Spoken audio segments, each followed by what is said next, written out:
이제 내가 청약통장 가입을 했다거나 아니면 청약통장 가입을 하려고 한다거나 그런 분들은 특히 공공분양 같은 경우에 불리할 수 있거든요. 그래서 이런 분들은 안녕하세요. 세비티입니다. 일전에 제가 청약통장 납입 금액이 25만 원으로 상향된다는 영상을 올렸는데요. 정말 많은 분들께서 봐주셨습니다. 근데 이게 정말 실행이 됐습니다. 2024년 11월 1일부터 청약통장 납입 금액을 25만 원을 상향을 하는데요. 근데 이게 어떤 의미냐면 원래 우리가 공공분양 같은 경우에는 납입 인정 금액을 매달 10만 원만 인정해줬습니다. 근데 요거를 더 올려준 거죠. 그래서 원래 11월 1일부터는 25만 원으로 상향을 한다는 겁니다. 이렇게 되면 어떤 일이 발생할지에 대한 부분, 그리고 구체적으로 다른 것들은 어떻게 바뀌는지, 그리고 또 제가 일전에 올렸던 그 영상에 댓글들이 많이 달렸거든요. 그 댓글들에 대해서 제가 조금 답변을 드리는 영상을 만들어 보려고 합니다. 일단은 구체적으로 어떤 부분들이 바뀌는지 그런 내용들을 조금 정리를 해드리겠습니다. 일단은 청약에 대해서 조금 헷갈려 하시는 분도 있어가지고 제가 조금 정리를 해드릴게요. 우리가 보통 청약이라고 하잖아요. 이게 두 가지가 있죠. 이게 공공 분양이 있고요. 민간 분양이 있습니다. 근데 공공 분양은 무주택자인 분들이 어떤 조건에 맞는 경우에 할 수 있어요. 이것도 면적에 따라서 달라지는데 이 주택이 40제곱미터 미만이냐 아니면 40제곱미터 이상이냐에 따라서 조건이 달라요. 40제곱미터 미만인 경우에는 일단 무주택 자격을 3년을 유지를 하셔야 되고요. 여기다가 납입 횟수, 그 청약통장 납입 횟수가 많으면 유리해요. 근데 40제곱미터 이상이라 했을 때는 무주택 3년은 동일합니다.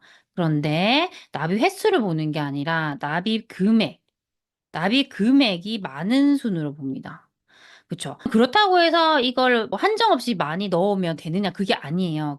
기존에는 매달 아무리 돈을 많이 넣어도 딱 10만 원만 인정을 해줬습니다.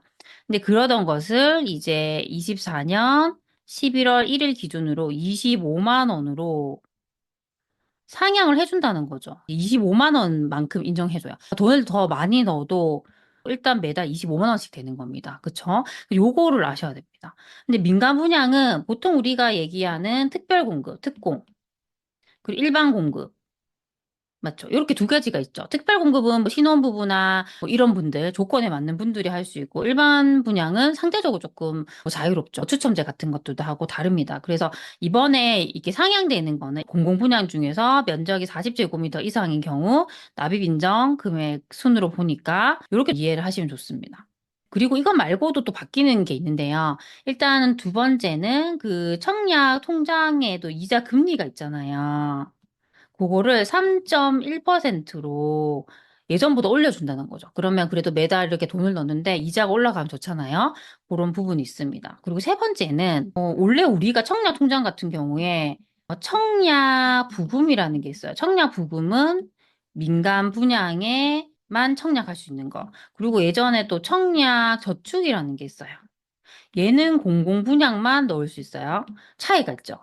근데 이걸 이제 통합을 했어요. 뭘로 했냐면 주택 종합 저축 통장 통합을 했어요. 얘는 그래서 공공도 가능하고 민간도 가능합니다.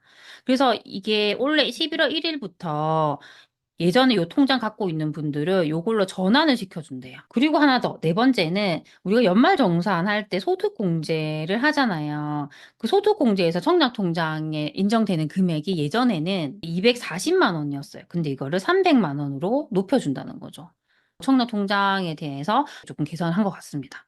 그리고 지금부터는 제가 이전에 청약통장 25만 원으로 변경된다는 그 부분에 대해서 그 영상에 댓글을 남겨주신 분들이 많습니다. 몇 개의 댓글을 읽어드리면서 조금 정리를 해드리려고 합니다. 일단은 가장 많았던 질문이 뭐냐면 제가 당첨 커트라인에 대해서 뭐 말씀을 드린 부분이 있는데 당첨 커트라인이 만약에 한 2,500만 원이었다 기존에 그러면 이게 25만 원으로 납입 금액이 상향이 되면 당첨 커트라인도 높아지는 게 아니냐라고 하셨습니다. 맞습니다. 당연히 당연히 이게 상대적인 거기 때문에 내가 돈을 더 많이 넣을 수 있게 되면 당연히 커트라인이 높아질 수 있습니다. 그래서 그런 부분들도 꼭 생각을 하셨으면 좋겠습니다. 그 다음은 청약을 이번 달에 새로 가입을 했는데 25만 원씩 꾸준히 넣다가 여유가 될 때 1,000만 원 정도씩 큰 금액을 선납하게 되면 이게 기간이 줄어드니까 좋은 게 아닌가요? 라고 하셨습니다. 근데 이게 아닙니다. 왜냐하면 아까도 말씀드렸듯이 아무리 돈을 많이 넣는다 하더라도 매달 인정되는 금액은 25만 원으로 딱 한정이 돼요. 그쵸?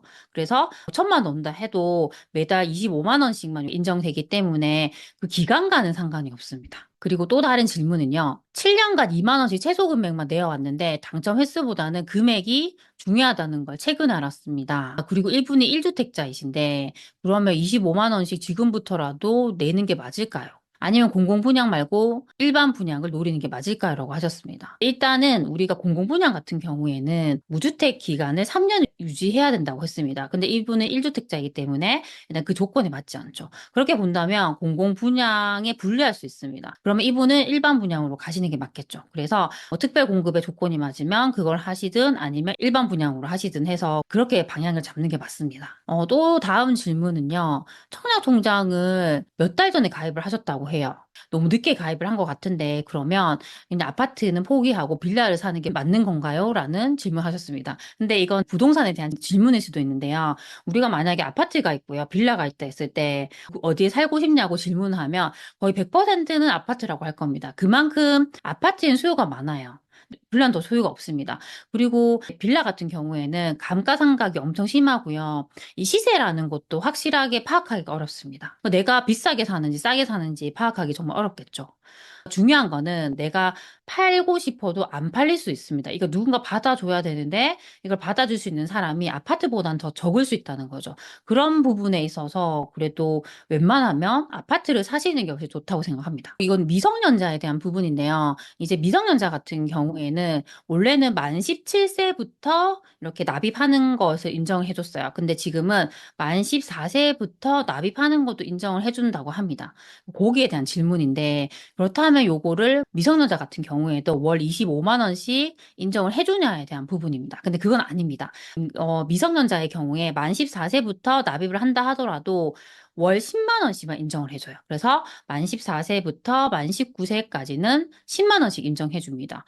그렇게 납입을 하다가요. 만 19세부터는 다시 25만 원씩 인정해 주기 때문에 그렇게 납입을 하시면 됩니다.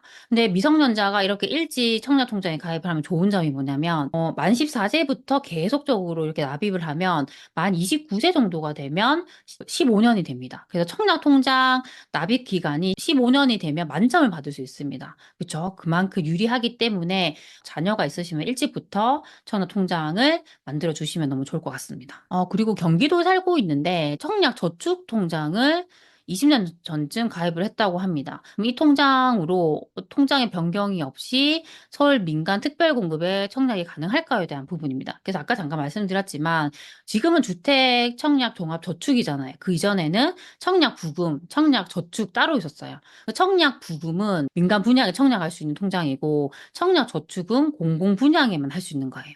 근데 이분이 만약에 지금 서울에 있는 민간 분양에 청약을 하고 싶다고 하면 이걸 주택종합저축통장으로 변경을 하셔야 되죠.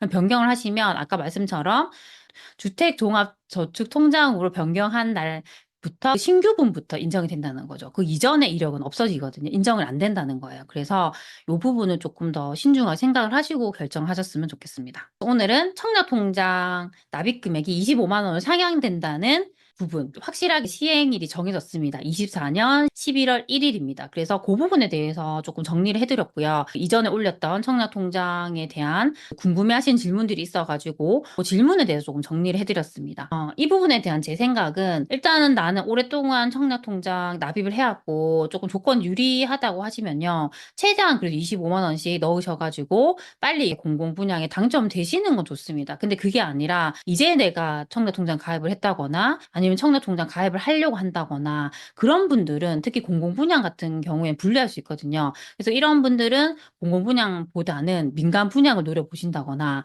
아니면 기존에 있는 분양권 산다거나 기축 아파트를 본다거나 다른 방법으로 가시는 게 좋습니다. 저도 청약 당첨이 한 번도 된 적이 없었는데요. 이게 청약에 당첨이 되고 안 되고는 제가 통제할 수 있는 게 아니더라고요. 청약 같은 경우는 내가 언제까지 넣겠다라는 그 기한을 딱 정하시고요. 그 기한까지 내가 당첨이 안 되면 그때는 다른 방법으로 내 집 마련이든 상급지 갈아타기든 이런 식으로 내 집 마련을 하는 방향으로 가시면 너무 좋을 것 같습니다. 네, 오늘 제가 말씀드린 것들이 우리 소치님들에게 조금이라도 도움이 되셨으면 좋겠습니다. 그럼 우리 다음 시간에 만나요. 안녕.